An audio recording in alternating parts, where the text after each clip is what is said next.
온갖문제연구소 4부 시작합니다. 인천공항 보안검색위원회 정규직 전환 발표 이후 역차별 불공정 논란이 일면서 논란이 뜨겁게 달아오르고 있습니다. 애초 제기된 가짜뉴스는 어느 정도로 바로 잡히는가 싶었습니다만 정치권과 언론이 다시 가세하면서 을과 을의 갈등으로 번지는 양상입니다.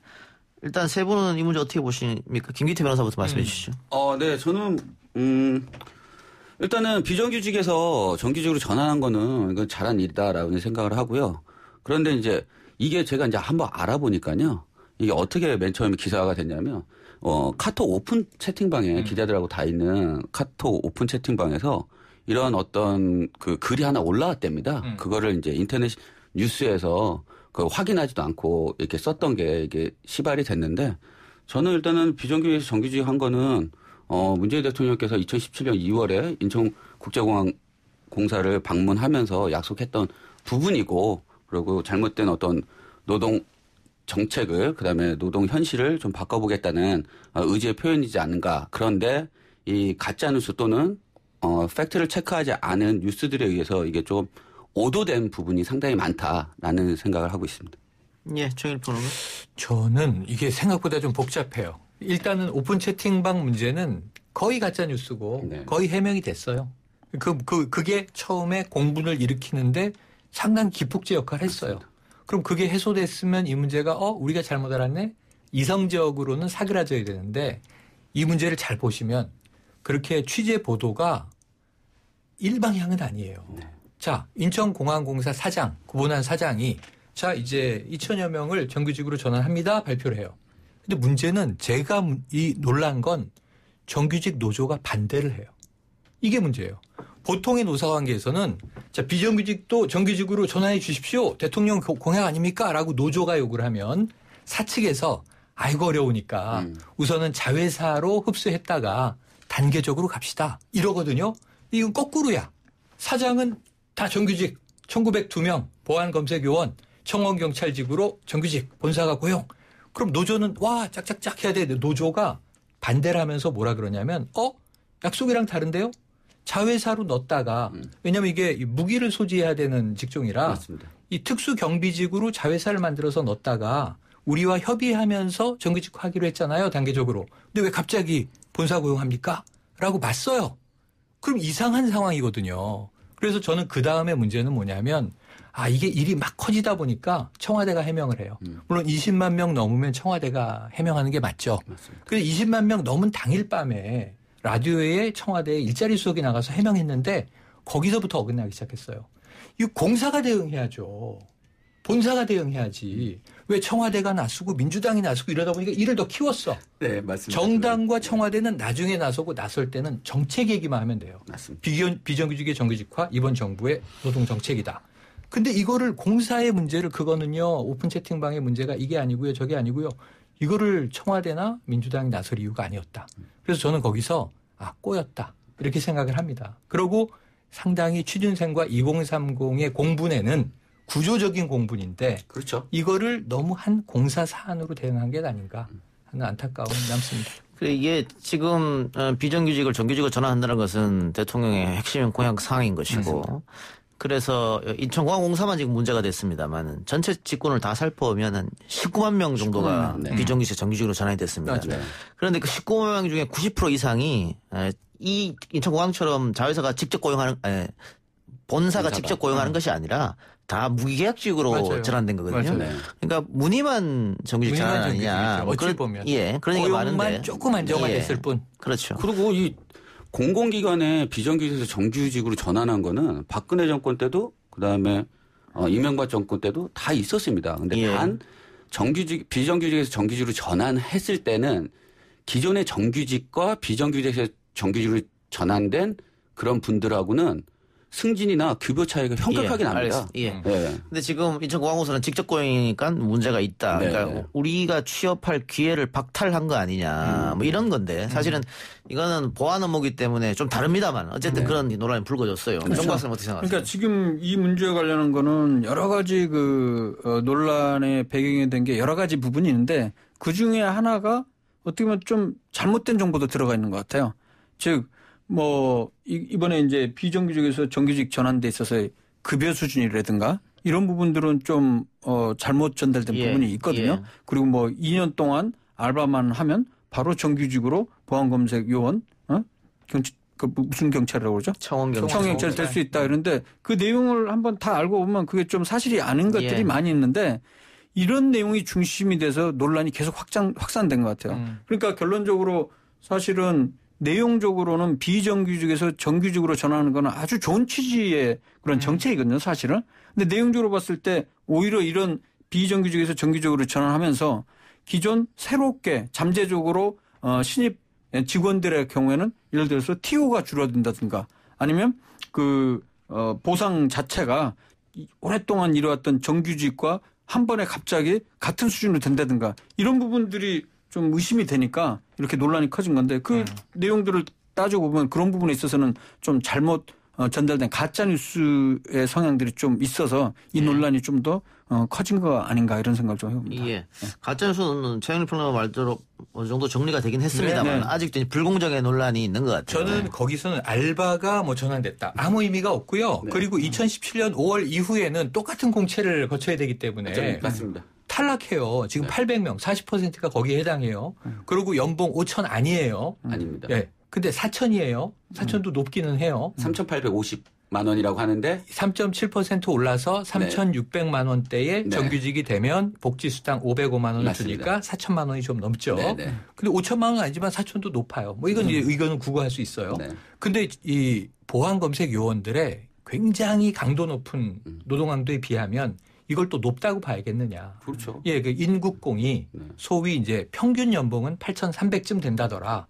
그럼 이제 이건 격차가 있는 임금인데 또 일반적인 눈으로 보면 저걸 또 적다고 할 수는 없고 이게 복잡한 상황이 부딪히는데 저는 오픈 채팅방의 문제는 딴 거 다 빼고 하나예요. 굉장히 악의적이에요.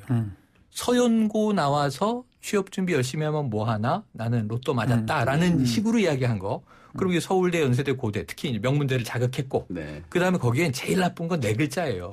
소리 질러 때문에 공분이 일어난 거예요. 맞습니다. 와 소리 질러 나 알바하고 뭐 군대 제대하고. 근데 그건 완전히 거짓말. 다 거짓말이에요. 해명이 다 됐는데 그 문제가 아니에요. 그 문제가 아니야. 맞아요. 취준생이 스카이 나온 사람들만 취준생이 아닌 거예요. 그럼요. 공무원 준비하는 공시생들이 그 9급 공무원, 7급 공무원 들어가려고 정부에서 공부하는 공시생들이 다 명문대 출신만은 아닌 거예요. 그렇죠. 그들도 아르바이트 하면서 또 취업 준비하면서 또 단기 일자리도 찾다가 또 이제 좋은 직장을 알아도 보고 그렇게 하고 있는 건데 그때 조금 이게 이 김두관 의원 이 문제가 커졌는데 너무 이분법으로 접근했다. 그러니까 공부 조금 잘했다고 필기시험 통과해서 2배 연봉 받는 게 불공정 아니냐. 이런 문제에서 지금 막 이제 이 2030들한테 폭탄 맞고 있는데 이렇게 싸울 문제가 아니다. 그렇죠. 전선을 잘못 그었다. 한 안타까운 생각이 듭니다. 알겠습니다. 지금 뭐 이런 거죠. 지금 인천국제공항이 문제가 됐으니까. 아까도 잠깐 얘기했습니다마는 이게 무기를 소지하는 특수직이기 때문에. 그럼 무기 계약직인가요, 그게? 네? 아 죄송합니다. 갑자기 무기 계약직. 우스라고 얘기했죠. 그럼요. 아니 너무 진지하게만 나가시니까. 잠시 시원했어요. 잠시. 좋았네요. 분위기 좀 바꿔보겠습니다. 보안 검색 업무였기 때문에 지금 취준생들이 내가 공항공사에 들어가려고 준비하고 있는데 내 자리를 뺏은 거 아니냐. 그러니까 그게 제일 문제예요. 예, 그렇죠. 요거하고는 조금 거리가 있다. 그래서 한쪽에서는 결국은 남 잘 되는 거 배 아파서 그러는 거 아니냐. 이런 비난으로 이제 일가들이 싸우는 거예요. 근데 우리가 과거를 좀 돌아보면 이 파견, 뭐 프리타, 그다음 비정규직 97년 이전에 없었습니다. 없었던 단어입니다. 맞습니다. 예, 완전 고용 시대였기 때문에. 맞아요. 근데 IMF 사태를 겪고 나서 IMF에서 우리한테 요구했다는 게 노동 유연화 정책이었고, 그렇죠. 뭐 그렇지 않으면 돈을 지원해주지 않겠다고 했기 때문에 당시 김대중 정부가 받아들일 수밖에 없었고, 그 이후로 이제 파견직 또 비정규직이 생겨났잖아요. 그러면서 이제 취업을 못하는 이런 상황이 됐는데, 뭐 미국 같은 경우에는 상시 해고가 가능합니다. 뭐 이거 파이어. 트럼프 대통령이 제일 많이 했던 레이오프라고 제도가 예. 있죠. 근데 정규직은 그게 안 되잖아요. 안 되죠. 그래서 다들 정규직을 원하는 건데, 그래서 우리가 97년 이전 사회로는 못 돌아가도 그래도 좋은 직장이 많이 생기면 좋지 않겠느냐. 이 좀 큰 차원에서 논의를 해야 되는데 너무 작은 쪽에서 우리가 을과 을이 싸우는 게 아니야. 이런 이야기가 있어요. 네, 맞습니다. 그래서 이게 일단은 아까 말씀하신 것처럼 신규 채용이 줄어드는 건 아니다.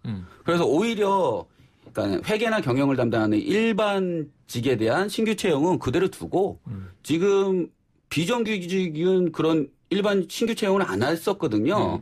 그런데 그 비정규직을 정규직으로 전환하면서 어떻게 보면 취준생이나 청년들에게 인천국제공항에 그 정규직으로 들어갈 수 있는 그 TO를 더 늘려놨다라고 저는 생각이 듭니다.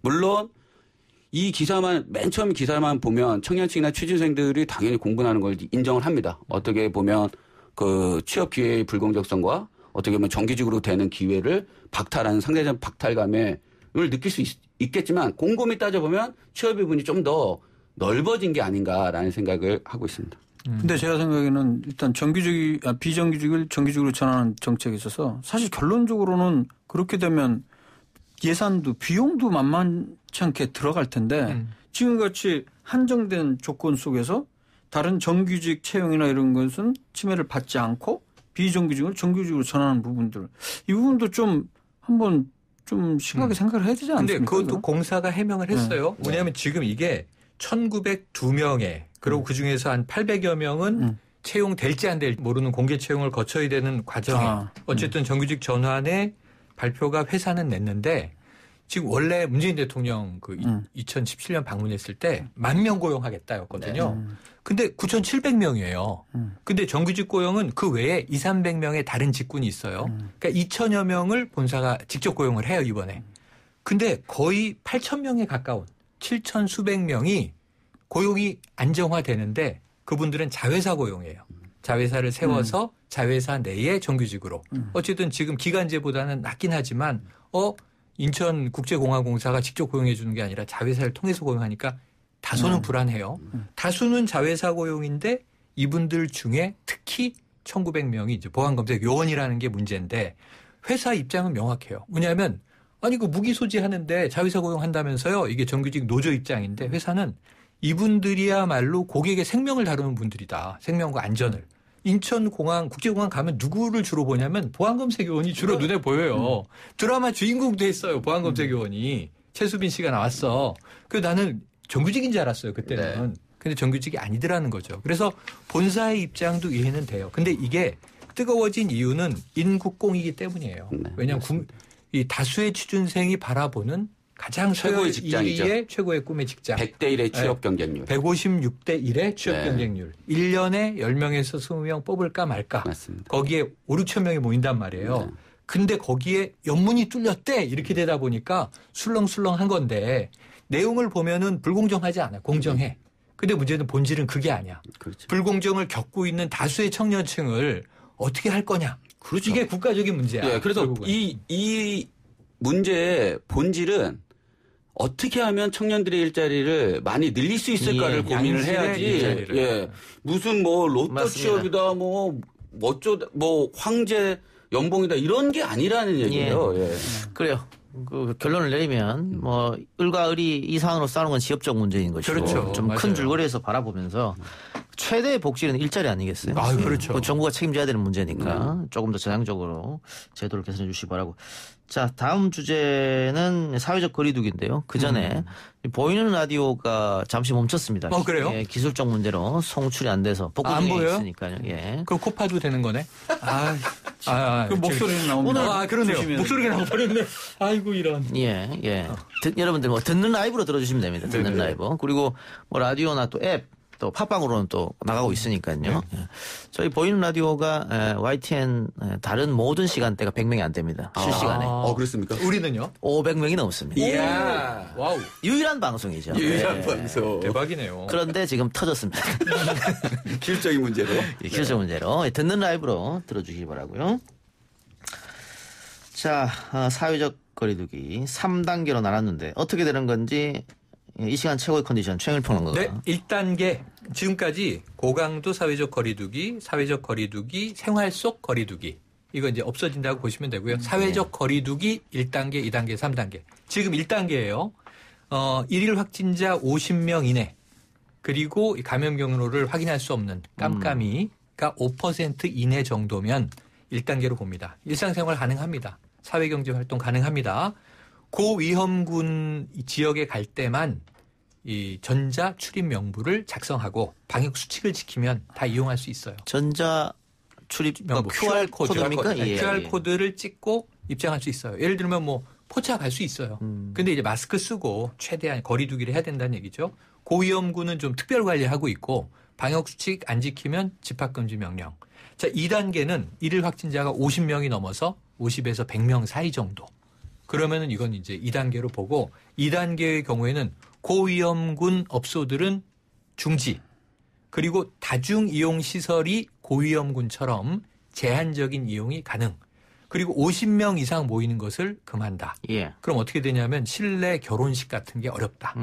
네, 결혼식은 뭐 최대한 50명 이상 보통 오죠. 예. 뷔페 같은 거 안 되죠. 예. 3단계는 100명 넘어서 세 자리를 찍는다. 100명에서 200명 사이라고 했지만 이거 뭐 200명 넘을 수도 있는 거니까요. 어쨌든 세 자릿수 이상이 되면 3단계. 3단계는 이 지금 외국의 락다운을 생각하시면 됩니다. 이 아주 필요한 조건에 뭐 출퇴근이라든가 외부 활동을 제외하고는 외출을 금지하고 예. 모든 시설들 운영 중단, 공공시설 하지 않습니다. 그리고 이제 사실은 야외 활동 중단 이렇게 되는 겁니다. 예. 그 저희는 지금 1단계지 않습니까? 지금 1단계죠. 1단계고. 근데 1단계와 2단계 경계인데 나오는 건 일단 1단계를 예. 치고 있어요. 지난 토요일 날 네. 탤런트 김정균 씨 결혼식에 다녀왔는데 일단 들어가면서 다 마스크 체크하더라고요. 네네. 그렇죠. 마스크 다 하고. 열도 재고? 예. 열도 안 재고 마스크. 열은 안 재고. 마스크. 그리고 그 내부에서도 많은 분들이 협조적이어서 마스크를 벗지 않고 계속 결혼식을 보고 있더라고요. 그래서 그래도 어느 정도 우리가 질서 있게 하고 있지 않느냐 그런 생각 뷔페 들고. 식당을 이용했나요? 아닙니다. 그 앉아서 그냥 네. 나오는 거였습니다. 예. 그런 거였고 지금 1단계이기 때문에 스포츠 행사 간중이 허용되지 않습니까? 제한적으로. 오는 금요일부터. 예, 거리 두기 하면서 뭐 인원 제한이 있는데 실내 스포츠는 아니고 실외 스포츠, 네, 야구, 축구, 축구만 이제 네. 허용되는 맞습니다. 거죠. 네. 실내는 아무래도 감염 우려가 좀 있기 때문에 그렇죠. 그런 상황인데 일부에서는 실외 스포츠도 위험하지 않느냐 뭐 이런 지적이 있는데 실내 스포츠가 위험한 건 지금 딱 하나인 게 영국이 지금 세계 5위로 다시 창궐 해요.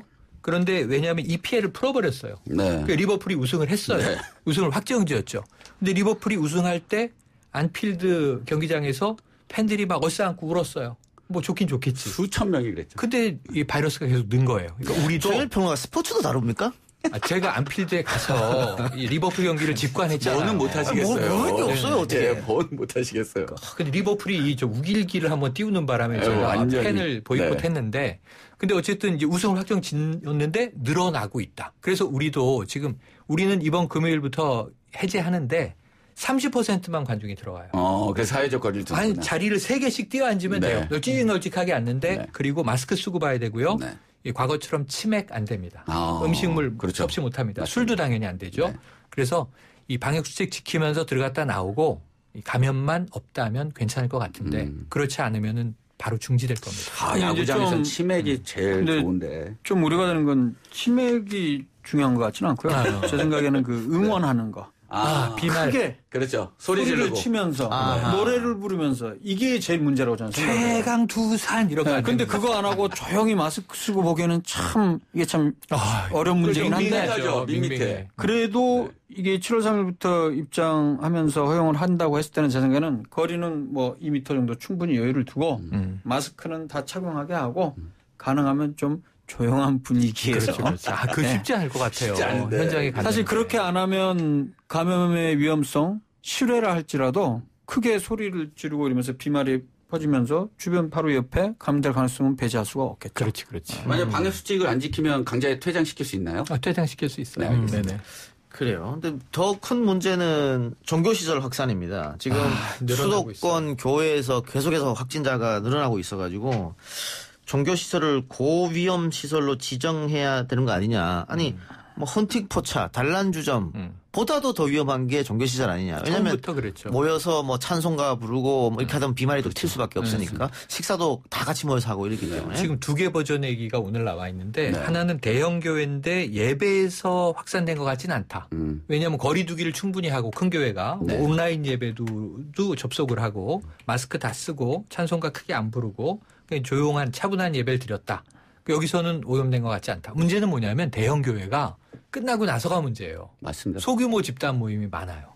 그러니까 교회 식당에선 식사 못 하는데요. 밖에 식당에서 이제 교인들끼리 3, 4, 5 모여서 이 식사도 하고 차도 마시고 성경 공부도 하고 네. 뭐 원어 성경 공부도 하고 그다음에 이제 그 그룹별 모임도 하고 네. 여기서 전파가 된 것 같다라는 주장이 하나 있고 오늘 방역당국 발표에 따르면 특정 교회이긴 하겠지만 네. 예배를 드릴 때 마스크를 쓰지 않거나 찬송가를 이제 크게 부르는 장면도 일부 목격돼서 예배 중에도 감염 가능성은 있습니다라는 얘기도 나와서 둘 다 주의하지 않으면 제 생각에는 종교시설도 고위험군에 들어가게 될 가능성이 높습니다. 높다. 네. 아니 그 신천지 문제가 터졌을 때도 온라인으로 예배 보자는 얘기 많았잖아요. 맞아요. 네. 지금은 또 아닌 것 같아요. 근데 특히 이 불교나 천주교와 다르게 개신교에서는 교단의 어떤 지원이 거의 없는 수준이고 그다음에 특히 개척교회 같은 경우에는 교회를 열지 않으면 목사님이나 목사님 가족들이 생계에 또 위협을 받게 돼요. 네네. 그렇기 때문에 지금 이게 코로나19 전국이 장기화됨에 있어서 한 달, 두 달은 참을 수 있었는데 물론 신학적인 면이 제일 크겠지만 이 장기화되면서 계속적으로 교회를 닫고 있을 수는 또 없거든요. 그런 문제가 좀 있는 것 같습니다. 근데 저는 좀 다른 측면으로 바라보고 싶은데요. 지금 5개월, 6개월 지나가는 과정에서 우리나라가 아직도 계속 뭐 50명 내외에서 왔다 갔다 해서 많은 사람들이 걱정을 하고 있는데 좀 상대적으로 비교를 하자 보면 인구수 100만 명당 확진자 수로 봤을 때 우리나라가 지금 현재 대략 214개국이라고 보면 거기서 몇 위에 해당하는지 아십니까? 61위? 그러니까 낮게 발생하는 국가. 100만 명당 낮게 환자 수가 발생하는. 그거를 우리나라가 8위에 해당해요. 8위. 그러니까 100만 명당 249명 발생했거든요. 네네네. 물론 중국이나 이런 데는 인구가 워낙 많기 때문에 58명으로 좀 더 낮긴 하지만 제가 말씀드리고 싶은 거는 다른 지금 현재 전체적으로 발생자 수 1위 미국부터 시작했고 대부분 그 유럽이나 이른바 그 OECD 그 잘 사는 국가들이 다 위에 포진되어 있는데 우리나라는 그 중에서도 굉장히 낮은 축에 속하는 거고 저는 방역을 참 잘하는 편이 아닌가라는 생각이 들어요. 실제 우리 지금 40명 오늘도 42명인가 발생했지만 이 중에 30명이 국내 감염이고 12명 많게는 막 15명, 20명까지도 계속 해외 나올 수밖에 없는 거는 당연히 다른 나라에서는 창궐하는 상황이기 때문에 완전 차단하지 않는 이상 우리는 계속 이렇게 나오지 않을 거라는 그런 생각이 들거든요. 그렇다면 이제 앞으로 어떻게 해야 되느냐. 완전히 영명이 될 때까지 완전 종식될 때까지 우리가 이 거리 두기를 계속 해야 될 것인가. 그건 쉽지 않다 현실적으로. 저는 이 부분에 대해서 좀 더 많은 학자들과 그다음에 정부 관계자들 다시 한번 전향적으로 좀 생각해볼 필요가 있지 않을까 그런 생각을 좀 해봅니다. 뭐 명박사 말씀도 당연히 일리가 있는 얘기죠. 알겠습니다. 조금만 더 우리가 이 부분에 대해서는 논쟁이 좀 필요한 것 같네요. 새해 말씀 오늘 여기까지 듣겠습니다. 수고하셨습니다. 감사합니다. 고맙습니다. 내일 이 시간 다시 돌아오겠습니다.